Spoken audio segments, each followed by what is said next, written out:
Okay, we're going to go ahead and get started because it is 2 o'clock. So welcome and thank you for joining us. We hope that you're getting ready for a wonderful break ahead. And this is a really fun time of year at schools because you can celebrate with your colleagues and the community. And we are here today because we have got a ton of inquiries about ScribFolders. So we thought it would be a good time to show another webinar about it. We debuted this back in the spring, but thought we'd spend some time today showing you how to make this dream of cumulative files a thing of the past and more of a dream come true. So I'm joined by Matthew Hancock today. Matthew is the director of our client services team here at Scribbles Software. Matthew, how are you today? Hey, Bridget, thanks for having me. Yeah, we're glad you could join us. Are you going to be able to share some fun stuff for us today? I'm ready. All right, just tell me, I'm in charge of the screen, so just tell me when you want me to advance. Okay, we can go to the first one. All right, good afternoon, everybody. We're excited you guys took some time out of your day to be with us. So I'm gonna give you guys just a quick overview of our ScribFolders. You guys may recognize some of this, like this page, for example. This is kind of the basis of our ScribFolders feature. If you're a Scrib Enroll or a Scrib Choice user already, you probably recognize this page, as if you are using those products, you do get access to some of the features of ScribFolders, like this page here. So this is our dashboard student list. So every student that we have in Scribbles will be on this student list. They are searchable by school. Okay, so at the very top, you can see our search toolbar.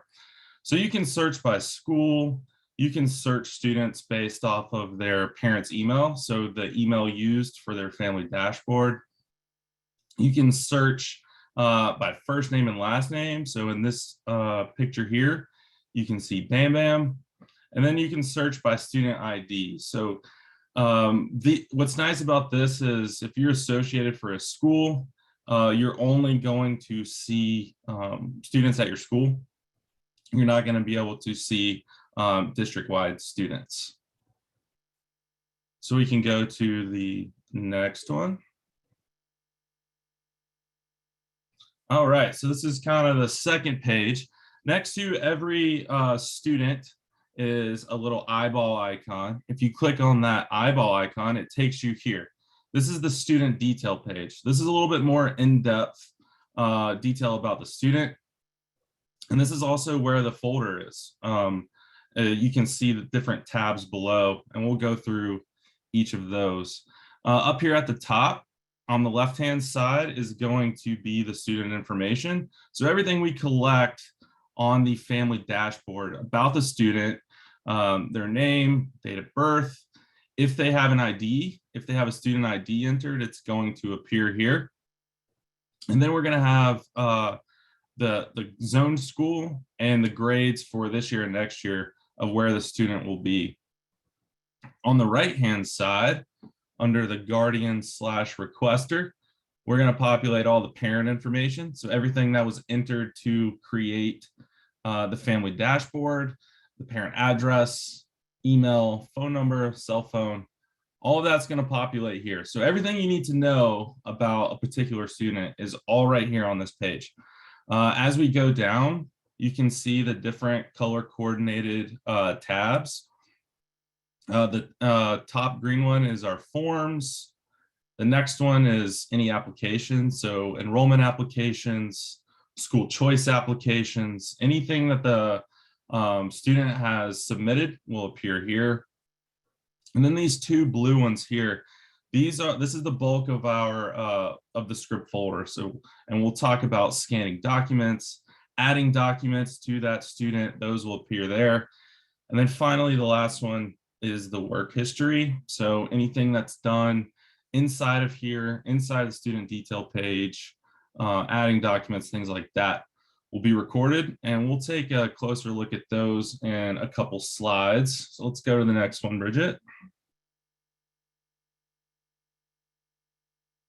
Okay, our first tab, our Scrib Forms tab. So we have forms that we can send out and customize throughout the family dashboard. These forms can be automatically sent with Scrib Enroll. So if they enroll, we can attach forms to be sent with them. We can also send these out based on grades.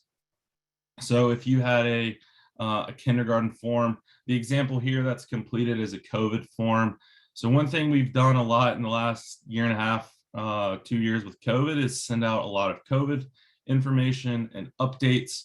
We can do that district-wide using Scrib forms here, and they're going to appear on that student detail page. So right here, we can see that this student has 5 different forms. We can also see on the right-hand side when they received them, if they have completed them, and if they haven't completed them. So we have 1 completed here. You can see the green complete button. The other 4 are still open. So we know that that parent still needs to go in and complete 4 of those forms. We can go to the next one. Yep.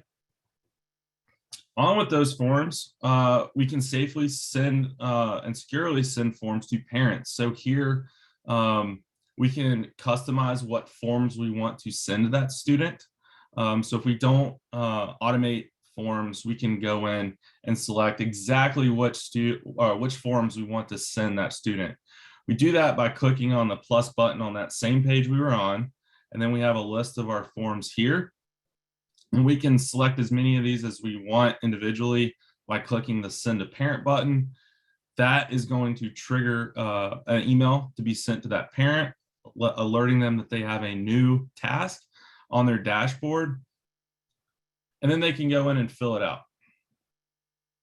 We can go to the next one, Bridget. Okay, the next tab, accessing student applications. So anytime a parent submits an application for their student, it's going to record here. One thing we like, or we never do here, is delete information. So you can see here, even though these in the status, these applications have been deleted, we still keep them here. They're still viewable by you to be able to see kind of the history of the student, what they've applied for, and that goes back as long as they have the family dashboard account. They'll always appear here for them. Okay, Bridget. Upload files directly to family dashboard. So this feature is pretty cool here. So a lot of what we do as Scribbles is us collecting information from the parent and you guys viewing it on the back end. This is kind of reversed. So this is where you can go in and upload specific documents to the parent dashboard. So if we clicked on that green add files button, we could select a file. The parent will then get an alert and they can go and view that on their family dashboard. The same thinking works here, that you can see the file name, so we can see what it is. We can enter a description here, a description of what file you uploaded, and it's going to record who uploaded it and when they uploaded it. It's also, when the parent goes in and views it, it's gonna you're going to get a notification in the work history that the parent did in fact open it, see it, and click the OK button to continue. Thank you, Bridget. And go to the next one. All right, script folder document. So this is the 2 blue tabs we talked about in the beginning, kind of the bulk of the script folder. So one thing we're going to do with you in our kickoff call for script folders is establish your document types. Those are the documents that you guys currently have that you keep in your cumulative folder, and they can be different from district to district. They may be different from student to student. But we're going to collect all of them, and we're going to collect retention rates. So we can have different retention rates for different documents. We can also assign roles to different document types. And what I mean by that is when you become a user on Scribbles, we're going to assign you a role. With role comes different permissions. And so for an example here, that second document we have, the health assessment, we can limit that only to be viewable by nurses. So sensitive documents, health assessments, if we had McKinney-Vento information, McKinney-Vento documents, we can limit that to only McKinney-Vento roles. And then how do we get documents in here? So we can upload documents per student. So you can see that orange plus button at the top here to add a document. So you can add a specific document to a student, or we can do bulk scanning for you, bulk uploads for you, or you guys can do it at the district yourself and scan them in yourselves. Okay, Bridget.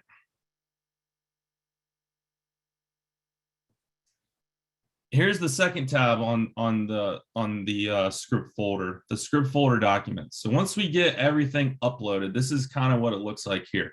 So on that left-hand column, you're going to have a list of every document that is in that student's folder. We're also on this right-hand side going to have the date it was uploaded. So a timestamp of, when it was added to that student's folder. And we can also see who did it. So if it was done by us, for example, this says by Script Choice Administrator, that is us. If you guys are scanning either at your central office or even at your schools, whatever user uploads it, it's going to record it here for you. Okay, Bridget. The viewer. So we saw that left-hand side of documents listed were links. So you can open each document and view it in our viewer here. You can view the document, you can print the document from here. You can also add things. If you hit the next slide, Bridget, I think we have one. Yes, so here you can highlight things. You can add different stamps. So like this approve button or this approve stamp, you can add it to it. You can even add little sticky notes here with notes to put on it. Now, all of this is not permanent. If we add stamps to it, we can always take it off. But we do have that feature here as well. Thank you, Bridget.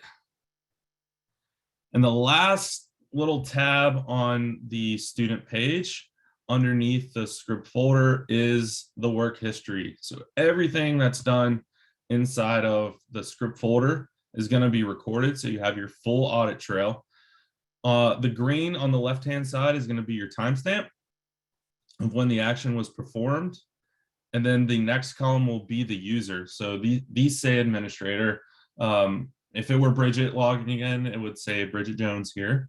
The next column shows what was done. So if anyone adds a document, it's going to record it here. If they open or view a document, it's going to be recorded here. And then this last section here, you get a little brief description of that action that was done. Perfect.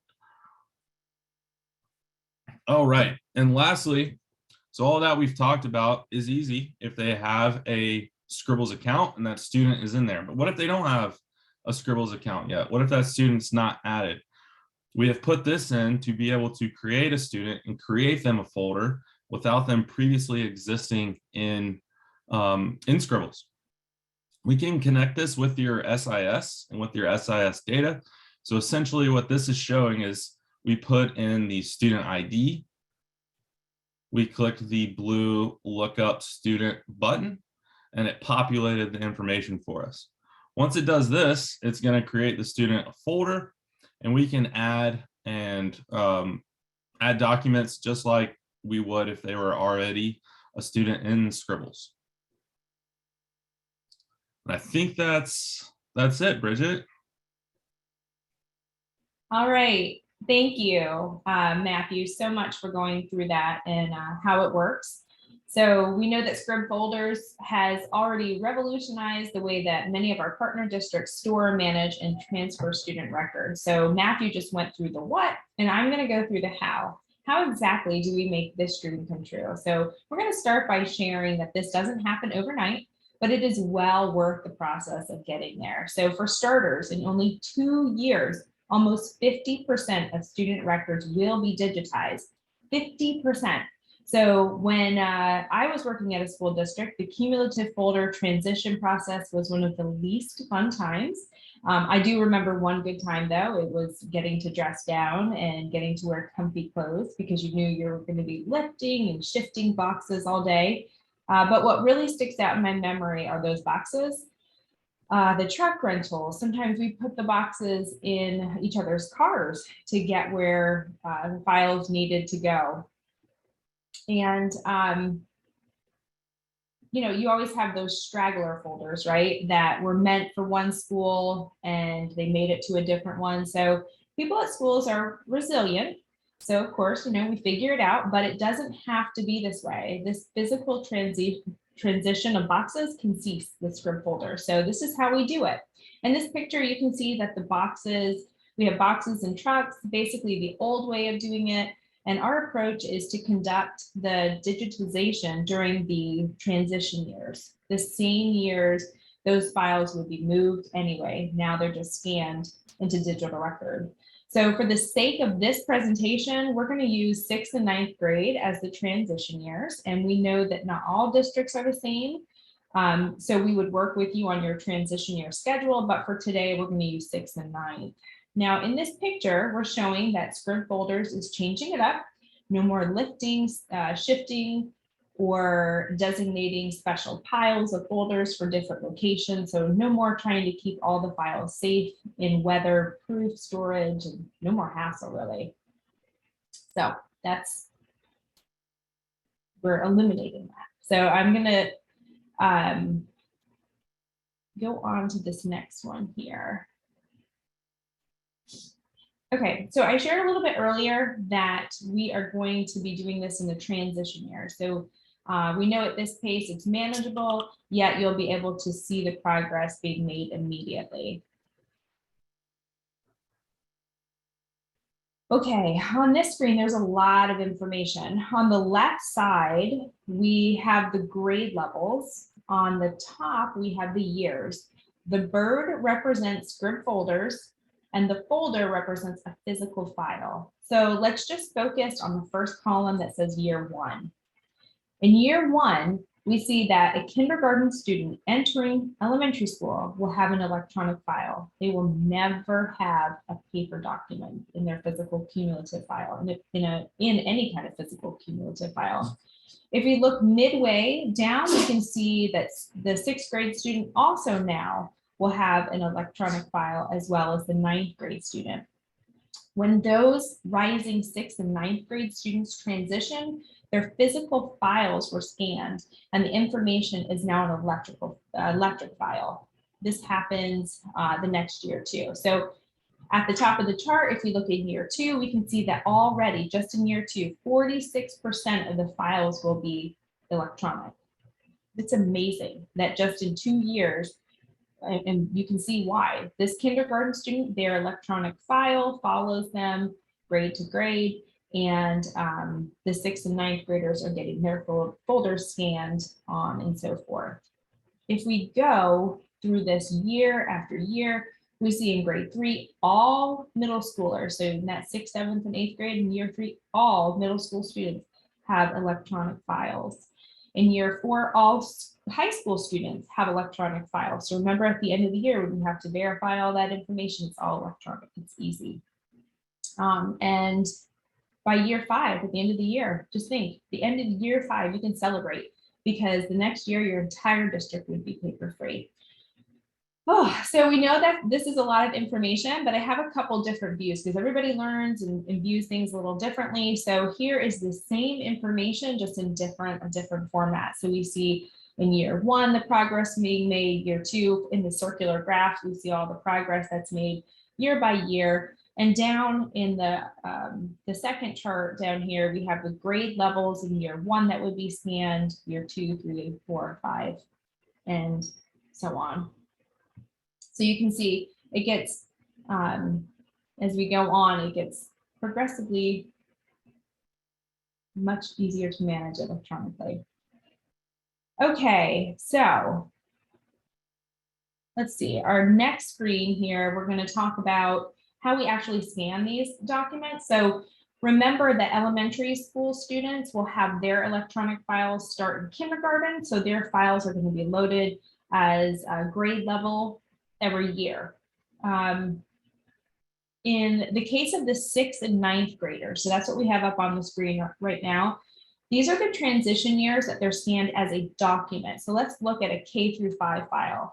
This is a big chunk of files representing grades kindergarten through 5th. So that's going to be scanned as one file. And after each grade, after 5, so 6th, 7th, 8th, and so on, they will be electronic year by year. Same thing for 9th grade. When the K through 8 folder is received, it's going to be scanned as a document, and all subsequent years would be by grade level. So finally, we see the different documents that can be in this file. Of course, as Matthew showed, these are just pretty much in standard types, but we can do pretty much anything in there. And the index type examples would be pretty standard as well: last name, first name, date of birth, student ID. Woo, so there you have it. I know you feel right now like this is all a nightmare, but it can turn into a dream with ScribFolders, of course. So we're here to help. We know every district is unique, and if you want more information, please reach out, let us know, and we'd be happy to show you and share what this could look like at your district. I know that this was a lot of information. Please let us know if you have any questions. I'd like to thank Matthew for being here today. Thank you, Matthew. Also, this webinar has been recorded and we'll post it on our YouTube channel. I hope you have a wonderful and a memorable and restful break. I hope to see you all in 2022. We have some exciting updates to share, and we'll get to celebrate that with you in the new year. So take care, and thank you for joining. Bye, everyone.